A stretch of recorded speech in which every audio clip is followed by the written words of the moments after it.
Initially I was planning to make the fight the core part of this video, but there was actually quite a bit of cut content regarding the earlier scenes. A lot of what Ainz discussed with Fluder, along with several scenes with Osk, were significantly shortened to get to the end of the fight quicker, resulting in a whole lot of world building being left out from the episode. So, just like how we did before, let's take a look at what we missed from the first part of this episode. But first, this video is sponsored by Cross Summoner R, a newly released free-to-play mobile game that completely revamps the original ARPG from 2014. Just like the popular game from 8 years ago though, Cross Summoner R brings with it the classic auto-battling system that made it so unique in the first place. You'll put together a team from tons of different playable characters, upgrade their skills to make them stronger, then take them into these real-time battles that have you synergize abilities to make flashy combos. It's a simple system that's actually a lot more involved and entertaining than you may think it is. So, in addition to a PvE campaign that takes you through this mysterious world of fantasy, there's also a PvP arena to face other players, a training mode to help you level, upgrade, and bond with your characters, then a guild system which lets you cooperate with friends. If you're looking for something a bit more challenging though, you can always try the boss quests or attempt the tower climb mode, all of which provide rewards of exclusive items. So, if you're looking for a new ARPG to play during your downtime, then feel free to use the link in the description to download Cross Summoner R today. Anyone who does can also use this code to get 10 free draws. But now, let's get back to the video. Episode 43, Part 1, The Ruler of Conspiracy, covering the last bit of Chapter 3 from the light novel. Since most of the beginning was stuff I talked about from Episode 1, I'll only repeat the core of what Ainz was going for here. His main goal was to make the Sorcerer Kingdom more appealing. If the kingdom was a company and he was the only employee, then the product he was trying to sell was an ideal government. An eternal utopia that could only be formed through the wise leadership of a few immortals such as him.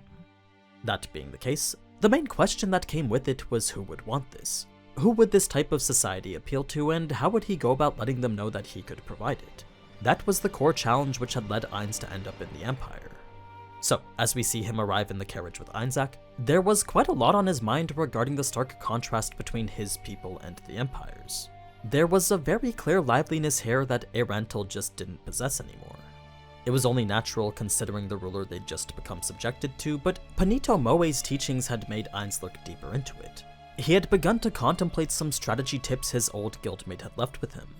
Ainz couldn't fully understand what Panito Moe had been trying to tell him, but if the gist was that a revolt could potentially start, Ainz knew his public safety death knights would prevent it from happening. That and his recent collaboration with Momon. If the word partisan meant something else though, then Ainz truly had no idea what Panito Moe was talking about here. Regardless, Ainz knew there was nothing he could do right now to fix the liveliness issue.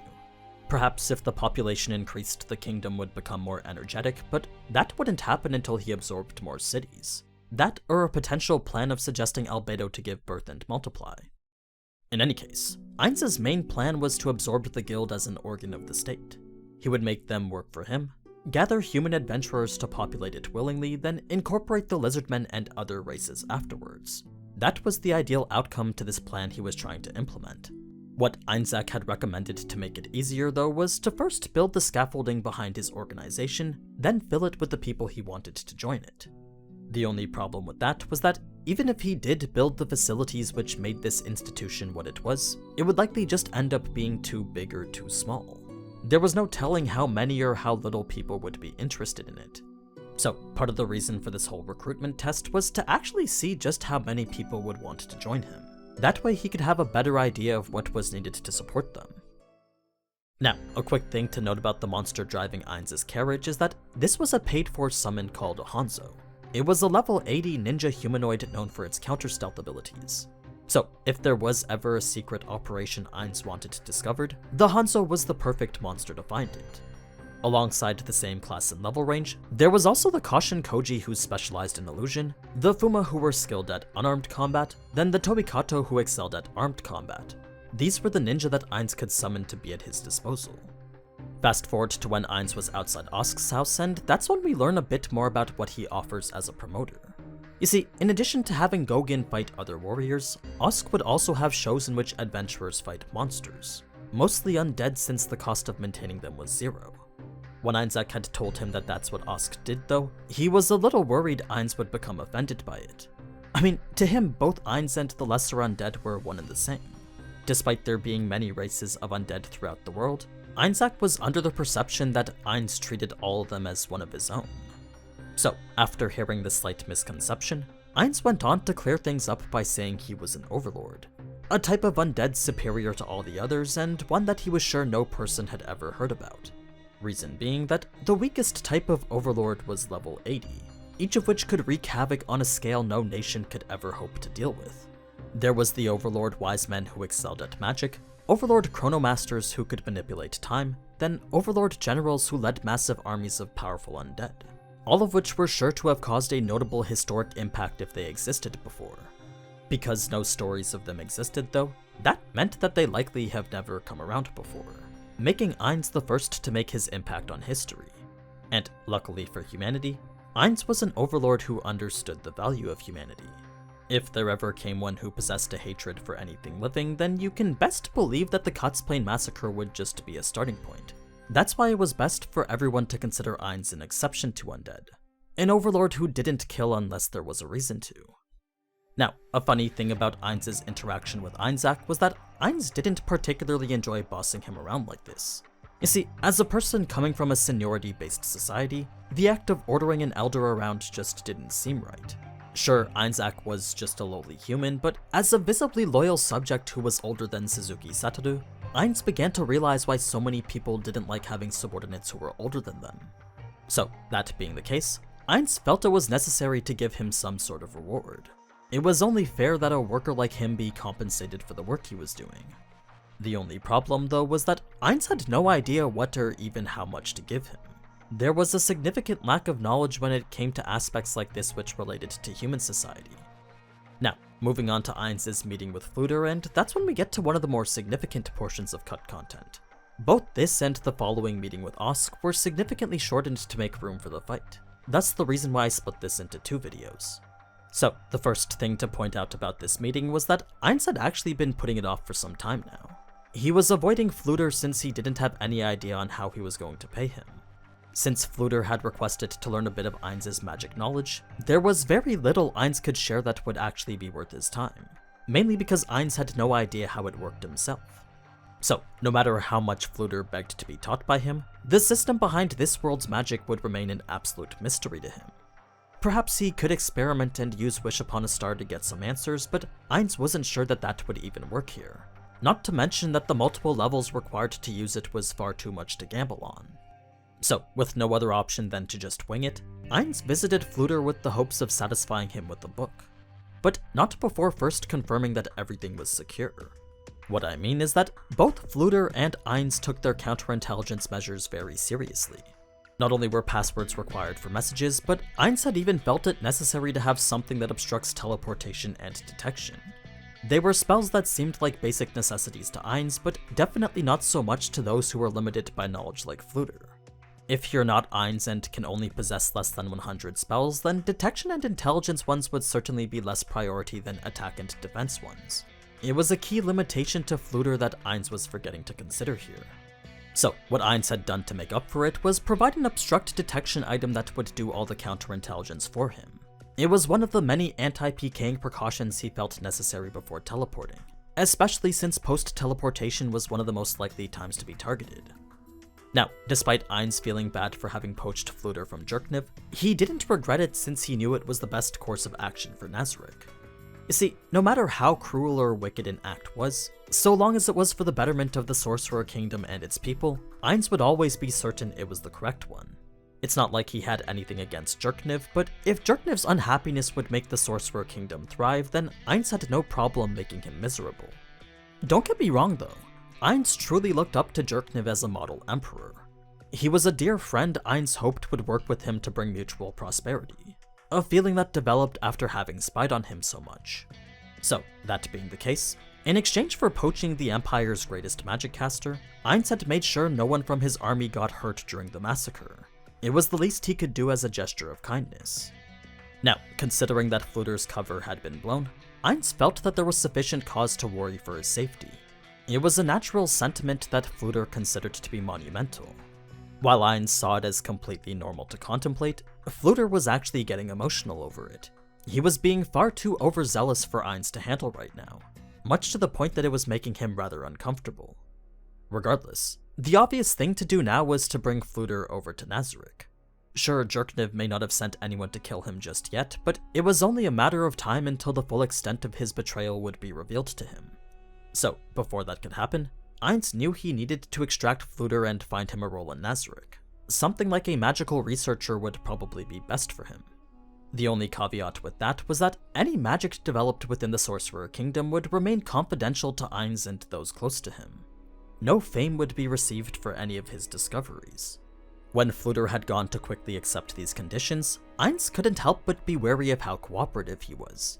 As a genius caster with years of experience running an empire, it's very possible he could be playing Ainz and he wouldn't even know it. I mean, with the life of experience that far surpassed his own, Ainz knew Fluder's humanity was very much ahead of his. So, if Fluder was in fact trying to trick him, then Ainz knew there was nothing he could do to spot it. He could only take his words at face value and hope his passion for magic was as true as he said it was.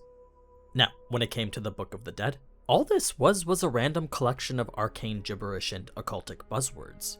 It was a collection of lore for a fantasy world he wasn't even sure applied here. But even so, Ainz was extremely stern when it came to ensuring this book's secrecy. No knowledge was allowed to leak to anyone else. It was a serious warning that concluded the whole act Ainz had rehearsed for this.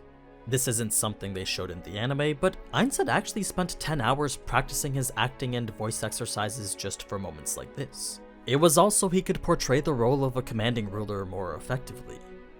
Now, the last topic covered during this conversation was the best method Ainz could use to protect the Empire. You see, despite Demiurge insisting that they were a latent enemy, Ainz believed that they should be treated as allies. If world conquest truly was their goal, then doing so alone definitely wasn't ideal. So the best way to ensure the Empire was their ally was by fostering a friendly relationship with Jerkniv through the Empire's safety. By keeping the Empire safe from any and all threats, Ainz was sure he could remain on good terms with it. The only problem was doing that in a way which was obvious. Ainz needed his intent to be clear. Fast forward to the meeting with Osk now, and Ainz would once again secure the location by using detection magic. It wasn't the same level of caution as what he did in the graveyard, but still enough to know if anyone was watching them. At the very least, it would trigger the enemy's counterintelligence spells. When it came to Ainz's curiosity of the rune sword next, the workshop it was from was called Stonenail. It was an ancient sword crafted over 150 years ago, capable of harboring lightning in its attacks. The core interest regarding this sword, though, was that the runes marking it must have been brought by another player, potentially someone who could still be found around this dwarven workshop called Stonenail. Now, something Osk was very intrigued by was the multiple lifetimes Ainz was sure to have lived already.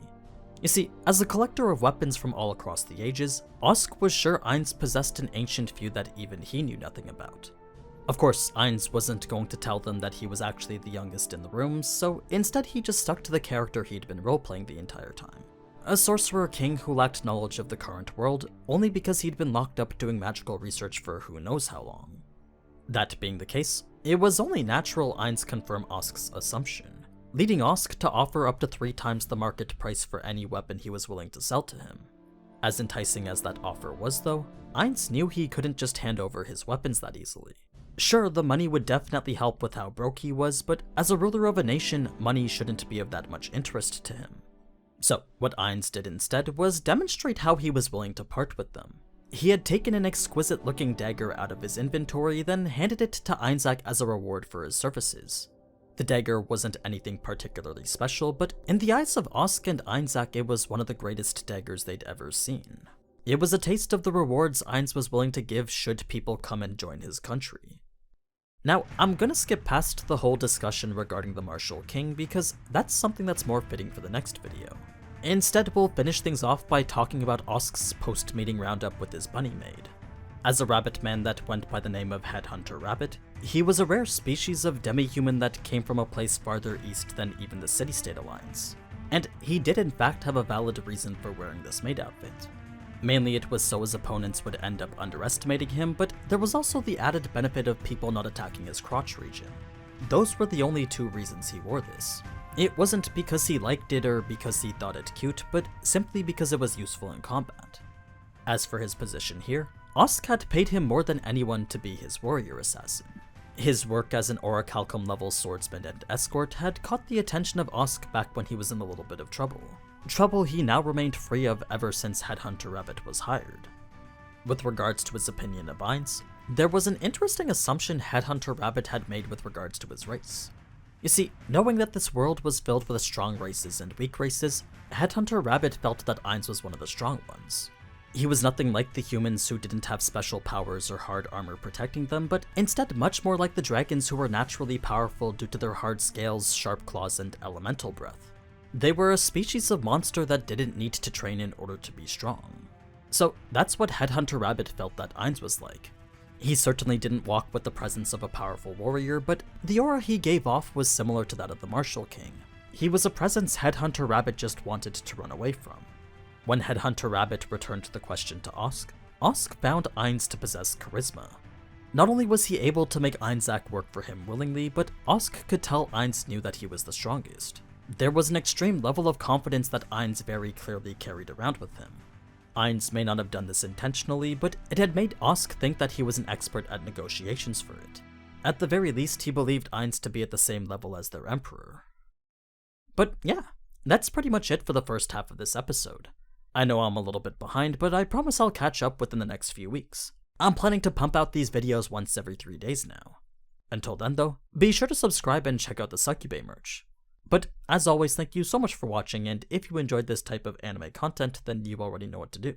So, until next time, ciao!